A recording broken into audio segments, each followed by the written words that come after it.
Welcome to episode 3, Created by Design. Today we're going to talk about felting the chicken.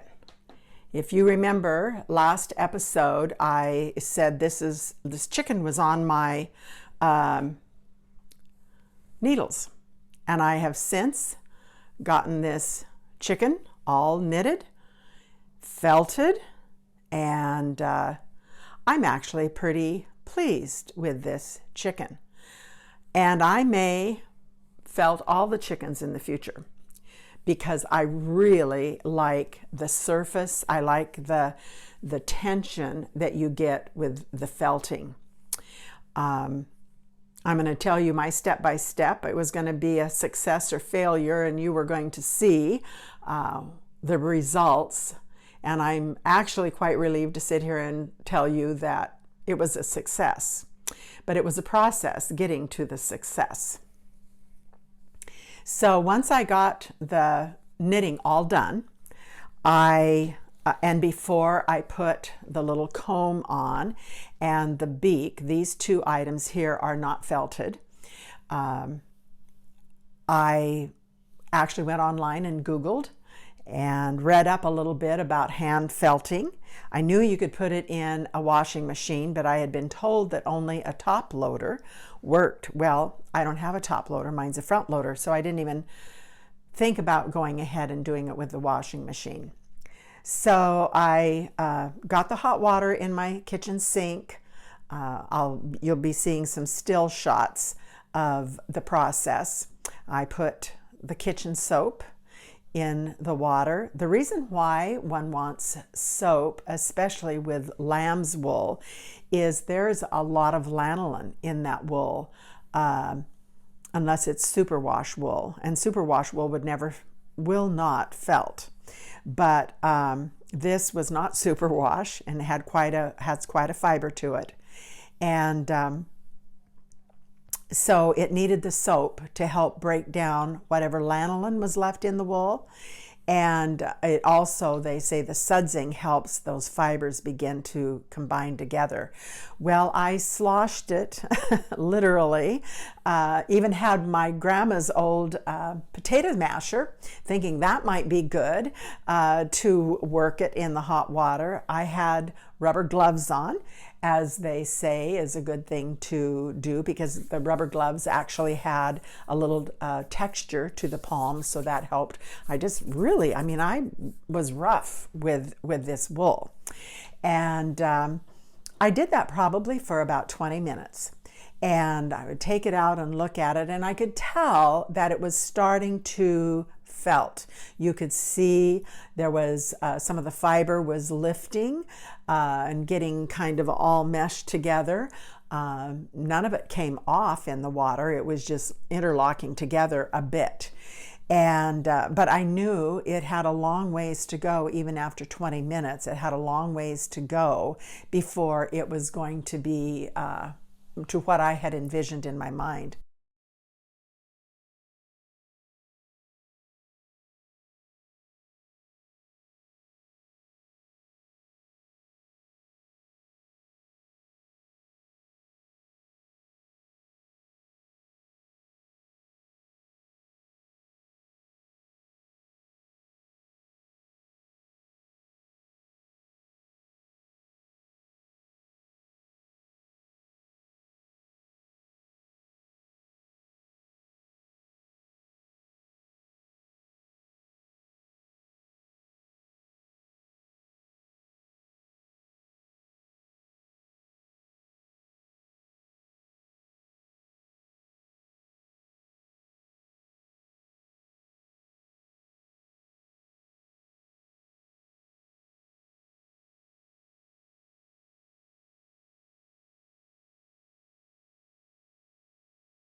And so as I was contemplating what to do next, I remembered that I had made a throw, just a lap throw. I don't even know the dimensions, but it was pretty good sized, several years ago. And it had accidentally got put in the washing machine with some towels. And it not only went through the washing machine, but it actually went through the dryer also. And I have it over here.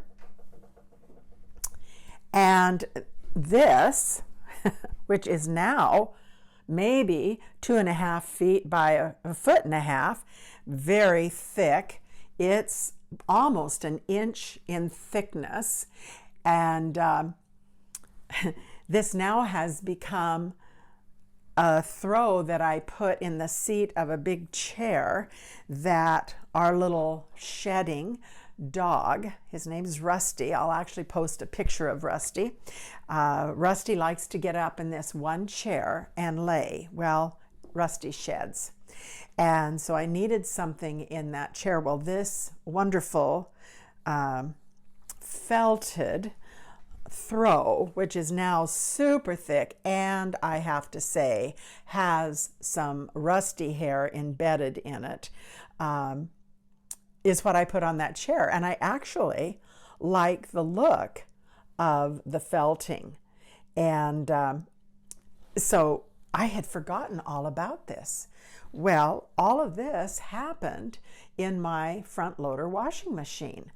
Now this is actually baby alpaca. It's not wool. It's not stickery. When you feel this wool in making a garment, it actually is so soft that, that if you were to make a heavy sweater with it, it would actually sag. It would just have a drape, I should say, to it. And so it doesn't have to be a stickery wool in order to felt. This alpaca, well, of course, if we look at the people up in the Andes in Peru, they have a lot of felted outerwear, and it's alpaca. Might not be baby alpaca, they probably sell that, but the longer fibers is what they're felting with, and this felted up well. And so I thought, you know what? I'm going to take my little hen and I'm going to throw her in the washing machine. And I did. I put a couple of towels in with it and put a little bit of my laundry soap, and then she went through the dryer. And when she came out, I think she came out well. I'm going to hold this up really close, and if you look really hard, you can see a little bit of the stitching, but not much. I could have felted her some more, but she felt really good to me the way she is. So I thought I'm gonna go with that. So the nice thing about it is when I started stuffing her, I knew right away she handled much different than a knit that wasn't felted. A knit that's not felted will actually keep, you can be, keep stuffing and you can stretch the stitches out. Well, at this level of felting, I couldn't. It actually gave me a better structure to stuff with. And so she's holding her shape, I might say, quite nicely. So I'm very, very pleased with the end results with how she turned out. And when I got most of the stuffing in, I started sewing her up on the bottom. You can see that stitching along there. I probably sewed her up, maybe about to this point here on both sides. Left a little opening, continued to stuff and pack it in pretty tight, and then at the very end finished the bottom seam. Now this chicken, original design, is made by Ella Austin. She calls it Fancy Hen. This is her pattern right here. Got it off of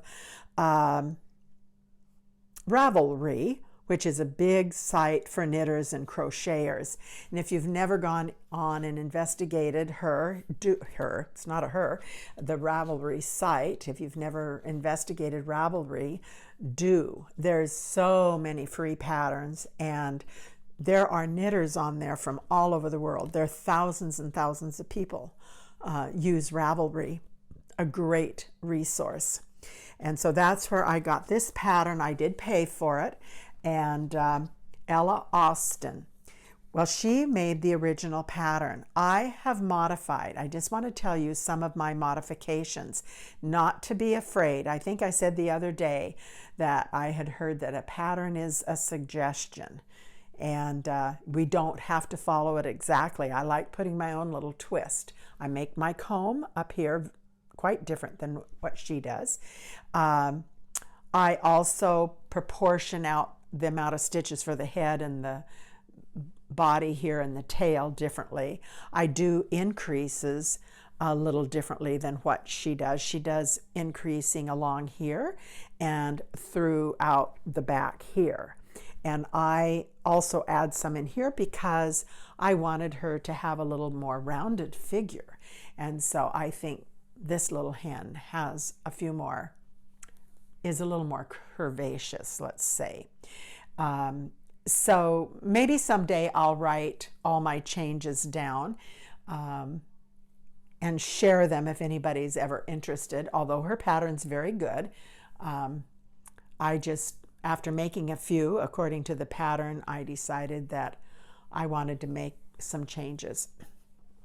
So that's my little fancy hen. And I will give her the credit for it, though, obviously, because it was her pattern, and I think that's just appropriate to do. And I would like to remind those of you that have started posting, I think that's terrific. And I hope a lot more people come on the site and post.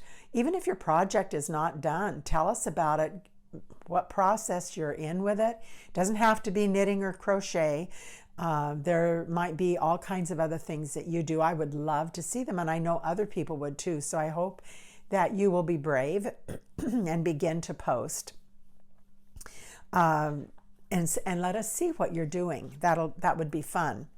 I do want to talk a little bit more about the alpaca and that strange happening in the washing machine. I could probably, wash this again a few more times, and it might even get smaller and thicker. But this works quite well for the chair, and I will actually post some pictures of the chair with this on it so you can see how I use it. And our little Rusty dog seems to love it, and his hairs that are embedded in this probably will be there forever. But felting is fun. There's a number of different things that can be felted, and now that I've done the chicken, it makes me think of other things that maybe I would do. I'm going to show you a pillow. Here's a pillow that I made, and it's out of the same wool. I did this one. I actually even did these little buttons. Aren't they kind of fun? Each one's different, and maybe one day I'll do a little tutorial on those. This is the back side. Lots of Fair Isle in this. This is also Fair Isle. Remember, Fair Isle means that there's no more than 2 colors on any given row. So while you look at this and you might say, oh my goodness, but if you break it down to the row and you only have 2 colors on each row, you can maybe imagine how simplified it actually becomes. So I did the front as one piece and the back, whichever one you want to call front and back. This design here, I actually made myself. I have a program on my computer that is for knitters and crocheters and I guess people that do needlepoint. And you can make your own design. You can tell it what your stitch gauge is. You can say how many stitches to an inch that you have, and you can create your whole scene. It's quite an impressive piece of software. I'll post the name of that if anybody's interested in making their own designs. It's great. You can use it for a lot of things. But this pillow is not felted. I'll get close and you can see the stitches far more distinct. So this pillow is much, much softer than my hen because it's not felted. If I would put a lot more stuffing in here, it would begin to stretch the stitches out, and you could just make it would have no stability. It has very little stability. And there is a pillow inside a pillow here. So there's really, I stuffed what would be a sewn up pillowcase or an inside frame. I made it myself, a form, I mean. And, but that still is not enough. This softer knitting without being felted just gives a lot more. Feels nice. It would be great to have on a couch. But if you want something that is a little more stable, the felting is the way to go. And this particular piece, I could have felted it before I sewed it up. And maybe I'll do that in the future. Not with this one, but with some other pillows that I might make. This is just sewn up all the way around the edge, is all sewn up by hand. Laid the two pieces insides together. So the inside was on the outside, sewed it up. And because these buttons are here, this is where I can stuff the pillow in and put the casing over the outside edge. When I sewed this hen up, the bottom, as I was saying, is a seam.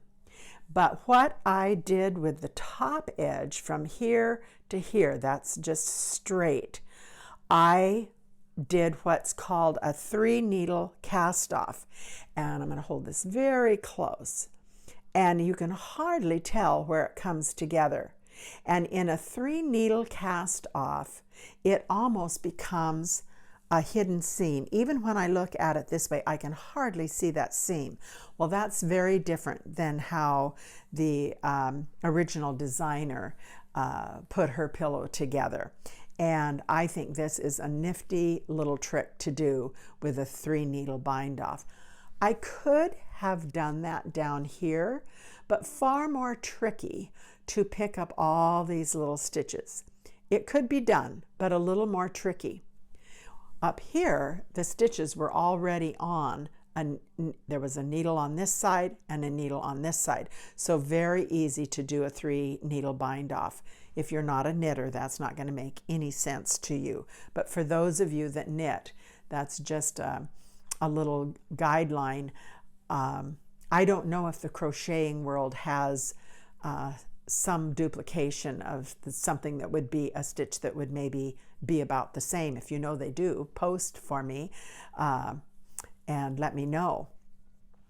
But anyhow, that's our episode for today. You'll see some still shots that kind of will show you the process of felting.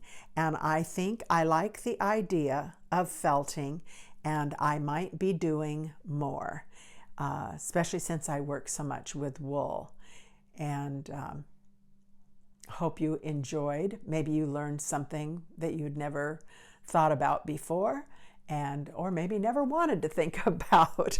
So I hope you enjoyed it though. Please share our site with friends, invite them to join us.